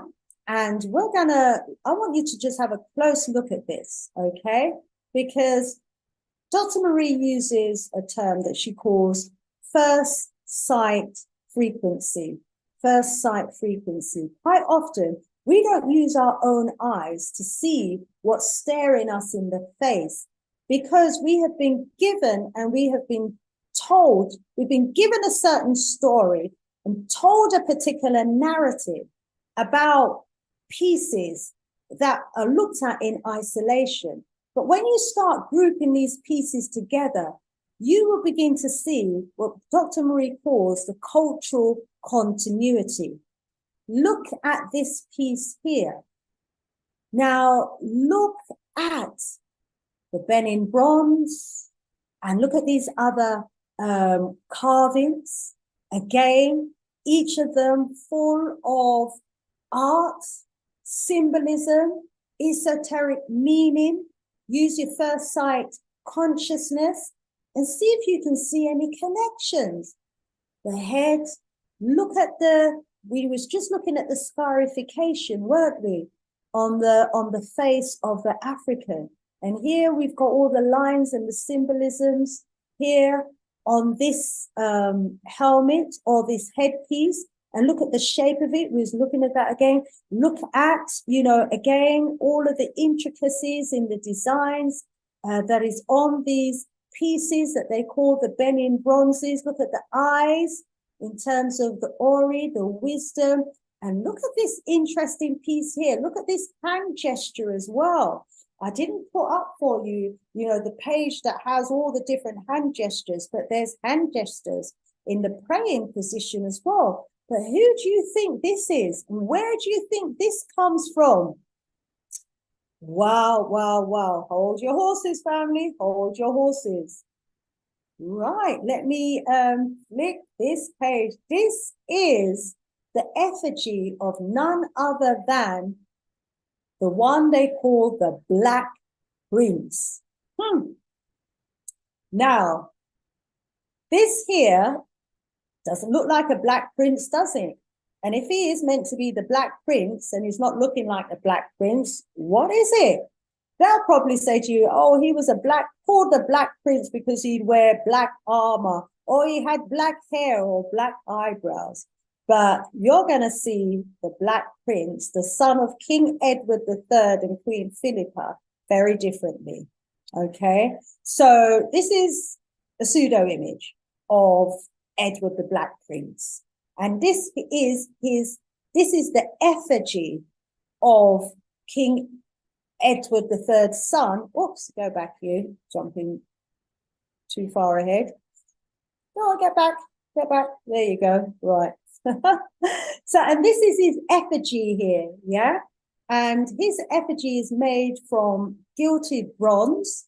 Okay, we're all familiar with the Benin bronzes. This is a piece made from bronze as well, and it shows Edward lying in his full armor. Yeah, so look at the hand gesture. He was nicknamed the Black Prince, also known as Edward of Woodstock. He was known as Prince of Wales, Duke of Cornwall, Earl of Chester. He was the eldest son of King Edward III and Queen Philippa. He was born in the Royal Palace of Oxfordshire. He was created Earl of Chester before his 3rd birthday, the Duke of Cornwall at the age of 7, and the Prince of Wales when he was 13. Later, he was knighted by his father, and he became the first knight of the Garter. Wow, all of this history has been taken right into the history of today. But even when we go back and we look at this little segment of our history here, wow, we were talking about the Picts, we were talking about the Celts, stolen legacy, stolen history. Here we have, do we? More stolen history? I know there are many who will disagree, but the evidence, it speaks for itself. Now, this Black Prince, he died in 1376. I think he died before his father, so he didn't actually become king. And his resting place is in the Canterbury Cathedral, which is located in Canterbury in Kent. Don't you think we should be bringing our children to visit these sorts of places and to look very closely and to examine very closely all of the symbolism all over this? Look at this fleur here that goes back to Egypt, that you see linked to the papyruses and the pens that they would use to write. All these symbolism that you see that's linked to the Moors, the crowns. Oh my days. Anyway, again, when you look at the Benin bronzes, when you look at the ori, when you look at the crown, the head shape, when you look at these pieces really closely, there's so much continuity between the culture, you know, from Africa right through to Ireland, right into Britain. So all of us have been seeing the Benin bronzes. We've been seeing these figurines, and you know, we've been, you know, in awe of them. Now there are similar pieces that have been found all over England, all over Ireland, go back centuries.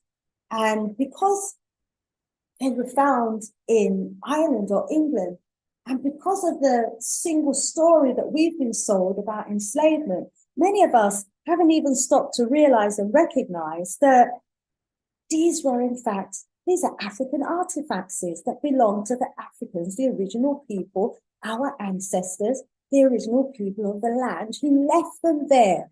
They were there, they brought them there, they made them there, they left them there as evidence from the past for us today in the present to see who our ancestors were. And here are just some of the Benin bronzes as well, further examples of the sophistication of our craftsmen, of our artisans, of the ability of the Africans to be able to smelt and create these wonderful decorative work and pieces of art. Wow. Let me just touch on another link between Africa and Egypt as well, because I don't want you to forget that link. Sorry, not between Africa and Egypt, between Ireland and Egypt that we touched on. Now I'm going to touch on a link between Scotland and Egypt as well. And that link comes with the story of Princess Scotia. Now, Queen Scotia is said to have been an Egyptian pharaoh's daughter who became the mother of Scotland. And in this story, there is the direct link between Queen Scotia, the daughter of an Egyptian pharaoh, Akhenaten, and Ireland. Wow. So we were hearing the story about the battle. Let me read this. It says, during the early Battle of Ireland, Princess Scotia was killed at Slieve-Mish, recorded in the Labor Gabala. The war continued after her death at Titane against the three kings of the Tuatha De Danann. And wow, we'll hear from Dr. Charles when she comes about the Danann people, the husbands of the goddesses Banaba, Banba, Fodla, and Uri, Makgil, Macrichet, and Macgreen. So here are all the Macs. Even until today in Ireland and Scotland, you've got the Mac this, the Mac that, the Mac, the Macs, the Macs. Look how far back they go in the history of Scotland. So we are hearing that there was a battle between, on the one side, Princess Scotia and all her people who were killed, well, she was killed, but her people continued with the fight. They continued with the war against these kings, Tuatha De Danann. And these kings are the husbands of the goddesses Banba, Fodla, and Uri. And I'm sure I've got some Yoruba people, some Africans in the audience who recognize these names straight away. These are names that are linked to the history of Scotland. And they are the people that brought in the names Macguil, Macgorichet, and Macgrini. The sons of Mil, after prolonged battle, conquered the Danannans. I'll get back you. I don't finish with you yet. Conquered the Danannans and took over the seat of Tara. And according to the Bauer manuscript, Scotia was buried between the Slab, Nis, and the sea. And her grave, Fort Scotia, is found in a glen located in Glen Scotia. Shouldn't we be taking our children to try and find the grave of this great Queen Scotia, who gave her name to Scotland, whose name Scotland bears, this African Queen, this African, wow. Yeah, rise up, Jairus. It cannot be denied. Truth and facts. Rise up, Kwame in the house as well. And Jairus is saying, my life has been a discovery of who we are because of scholars like Sister Shanice and Dr. Muchos. Thank you so much. Thank you. And, I'm just pointing to also where you can go and seek out more of this knowledge for yourself. Jairus said, when I was stationed in England, I always felt at home with my UK brothers and sisters. We were more at home than we realized. We had more connection to the land of England than they would ever care to tell us. Wow. And Kwame is saying, Africans have names that are Max. That's so true. There you go. When we begin to talk, across the pond, we can make those connections as well. Brother Mama in the Mama University segments on my show, he's always making these sorts of connections. Wow. It's just phenomenal stuff. Oh, let me check the time. 10 minutes from the top of the hour. Let me see if I can quickly drop in a couple more slides, okay? Another book that you can go and read, Phases of Irish History by Ian McNeill. See, now we know the Macs, yeah, where the Macs come from. We know who the Macs were, yeah? So, hey, how did he get that name? Anyway, let's see what he says.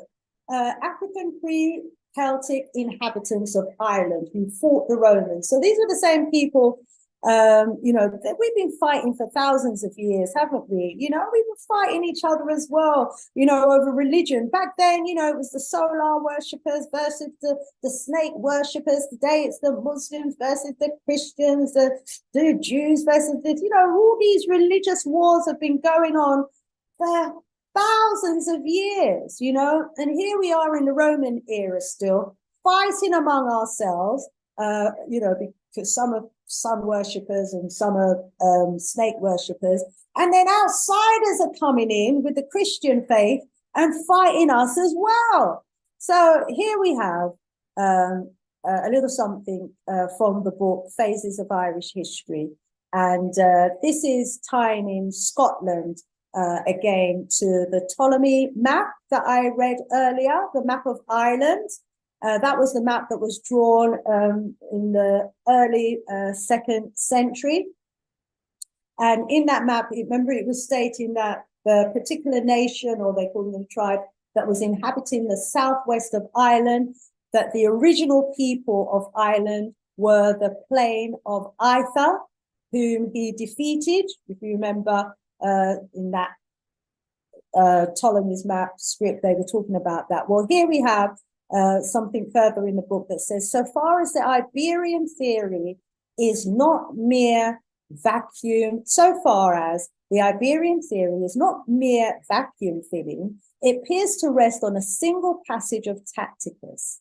Now, what is this passage of Tacticus? It says, he is describing the Silures. That's another name for us. So many names. I mean, you could write a book on the different names of us as Africans. Just like today, we're known by thousands of names. Back then, we were known by thousands of names as well. We were known as the Silures. How are the Silures described?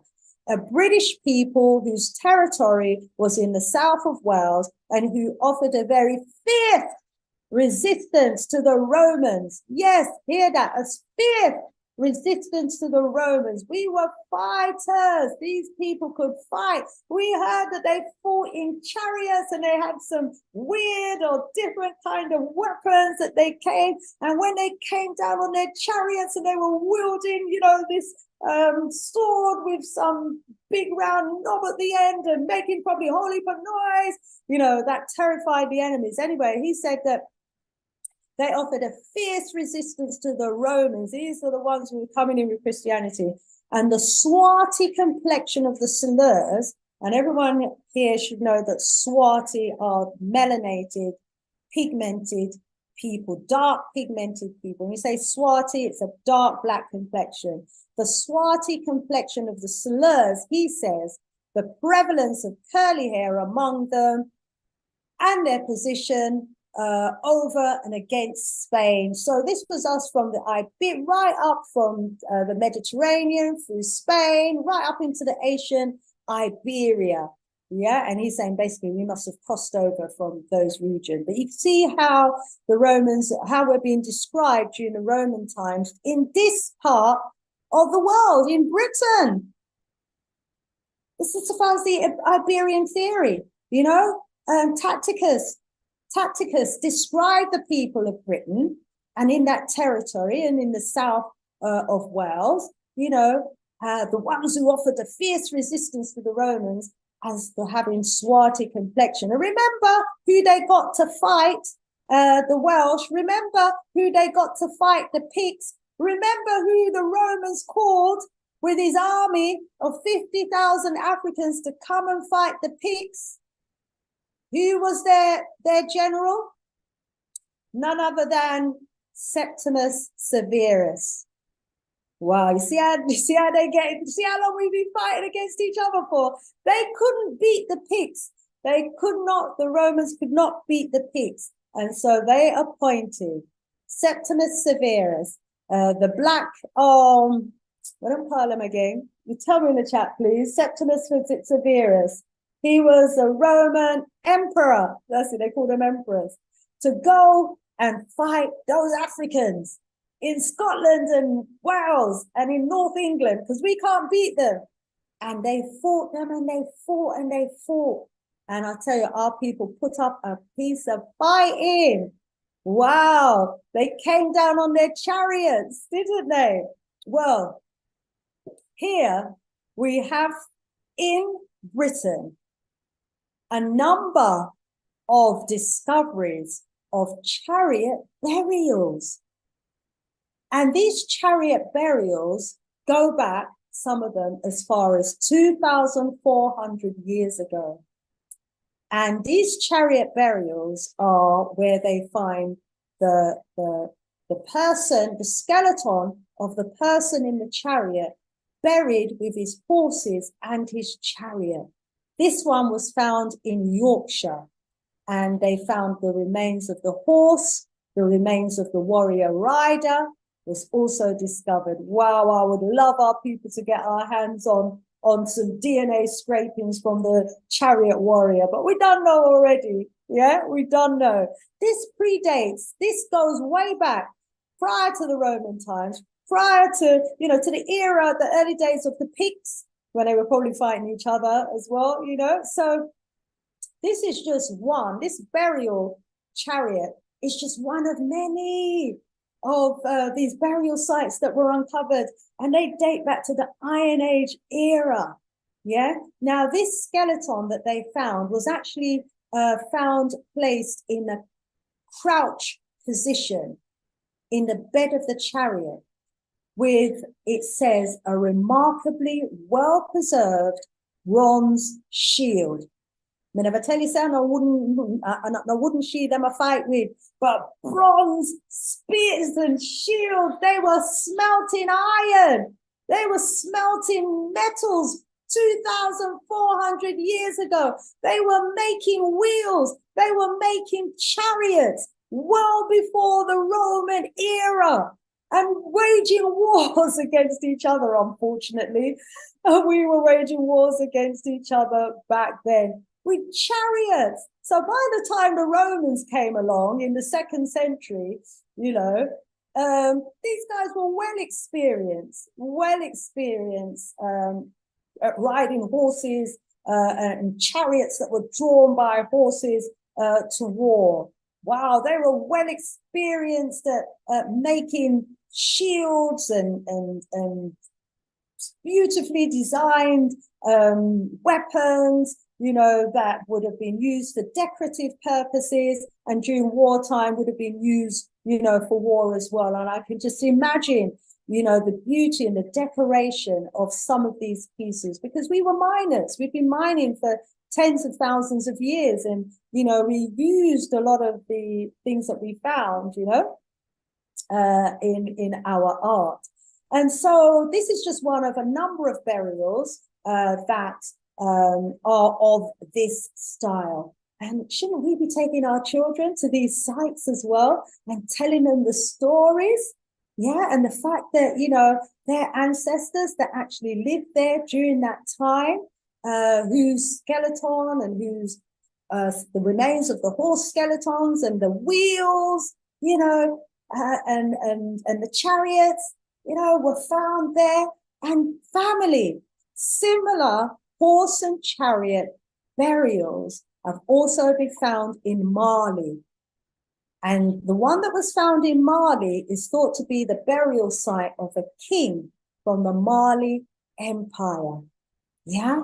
And this was found near the Niger Delta region in Mali, in the Mali Lakes region. And there are two more monumental constructions of that era as well. There's a number of them. I think that's worth a piece of research in its own right. So much history wrapped up into the horses, the harnesses that they had, all the trappings that were on the horse, the human remains, the way that it was buried. Because one of them buried, say it was the solar worshippers, the sun worshippers. They would bury their people, say in a couch position, face the sun, and the other one that was the snake worshippers, they would bury theirs dead differently. So you would know, I wouldn't know, but the archaeologists that have studied this, they can tell what era the skeleton is from based on the positioning of the skeleton, and they can tell the culture that the skeleton belonged to. They can tell their religious beliefs, etc.,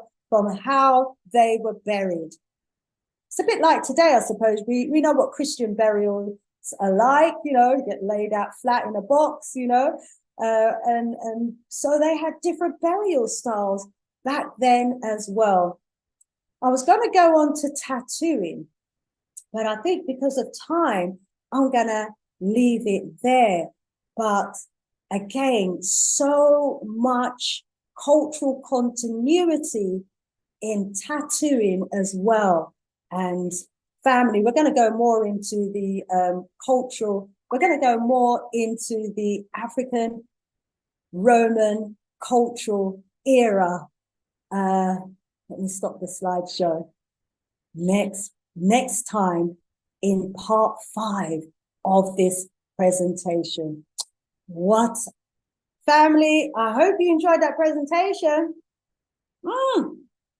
Dr. Winters is in the house. Rise up, Dr. Winters. Oh, send enough love out to you.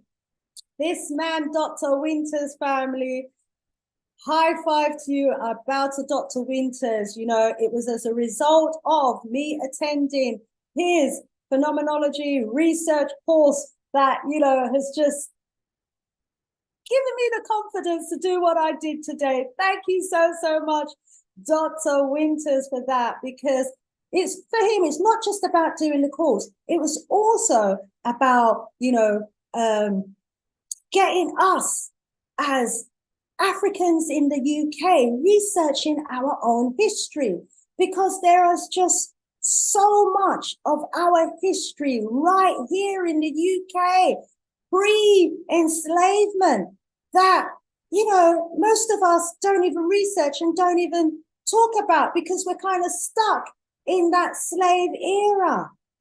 So thanks to Baba Clyde Winters. Check out his website, support him on Patreon. I'm one of his Patreons. I tell you, he puts me to shame almost daily. He's posting to his Patreon supporters. Thank you, Baba Winters. Absolutely phenomenal. Check him out tomorrow as well. He's going to be on with Dr. Rev Shock, you know, and they will always give you an action-packed show full of knowledge and history. So I know we're a little bit over time, but I'm just going to quickly look at some of the messages, find out how it's been coming across. Bro, Kwame Boje, good to know that you're still in your house. Yes, Septimus, an all-round African warrior that defeated the Romans. No, he was on the side of the Romans. He was fighting against us. He was fighting against the Africans in Scotland. He was waging war against them, but he couldn't beat them. He couldn't beat them. Kwame Aboje says he's not surprised African people in Ireland, yes, were known as Celts. You came in late.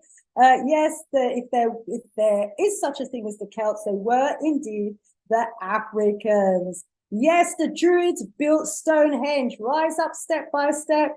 Yes, indeed. Jairus Luttery said, oh, for sure, across the pond from Africa as well as the UK. Dr. Marie totally blew my mind with her discoveries. It is exciting, invigorating, and liberating. And I can tell you, no, I've not heard anyone, tell us our story about the cultural continuity and provide so much archaeological evidence of that cultural continuity as Dr. Marie Charles does. And no one I've heard has talked and seen the symbolism, the hidden esoteric messages in our artifacts to the extent that Dr. Marie does. I can't wait for her to come on our show, family. She's going to blow you away. Yeah, and you can check out a couple of her videos on this platform as well in preparation for when she does join us next. Rise up, Brother Kwame. The homie bronze images, man, so superb. Yes, indeed. Family. I certainly hope that you've enjoyed the presentation today. I hope you've got something from it. Jared says, we tell the truth, yes, when we own telling our own story. Absolutely. Thank you so much, Jaris, for your comment. Let's whiz down to the bottom there. Thank you for keeping it locked. Please do share the knowledge. Share, if you think it's worth sharing, please do share. Eldor, Land of the Gods. Paper couldn't. So a bit of that's missing. I've got something on top of the rest of that message there. Couldn't find it. Could you put it in the chat? That paper on the Land of the Gods. Put it in the chat. Okay, let me whiz back and find that for you. And I will certainly do that. I think I've gone back too far. Where are you? Is that it there? Is that the one? Is that the slide? No, that's a different slide. Yeah, sure. I'm looking for it now. I'm going to find that link for you. That Brother Mama dropped on us in one of our sessions. And I've got a new scholar as well that I'm doing some sessions. Well, he's dropping some history. You've met him before, family, on this platform, Brother Mitri. He's doing some work. We're doing some work together behind the scenes, and his shows are going to be coming to you soon. So look out for those. Okay, there's the link to the Land of Deities or Land of Gods. Okay, to those of you who came early, you know what that is all about. So let me see what your comments are about today's presentation. How was it for you? How was it? Oh, the precision, details in the sculpture, says Dalton. Oh, I'm telling you, if you haven't got the MFit series, you must get them. They are packed. I've got a few of them here, and they are actually packed with our artifacts and an African-centered interpretation of those artifacts as well. So, yeah. So those of you who were tuning in, hoping to see Dr. Marie, unfortunately, she wasn't able to make it today, but she does hope that she will be able to, come on this platform to address you all in the very near future. Jabez saying, good show once again. Thank you so much. Kamani says, Mahat Otep, thank you so much. Yes, we're rising up. Dr. Winters in the house. Phenomenal teacher, researcher, archaeologist, linguist. I've got some slides on his work in my presentation. I didn't get around to those ones today, but he is in there. On the linguistics, on the history of England. Check out his presentations and lectures on this platform, okay? Thank you so much, family. Thank you for the love. Thank you for the encouragement and support. I will be back with the next part. That was part 4. You are due a part 5 as well. There's so much to our history. Go do the research. I hope you're inspired. Thank you all so much for keeping it locked. Leaving you now. Sister Shanice out of here. Have a wonderful, wonderful rest of the stroll. Bye for now.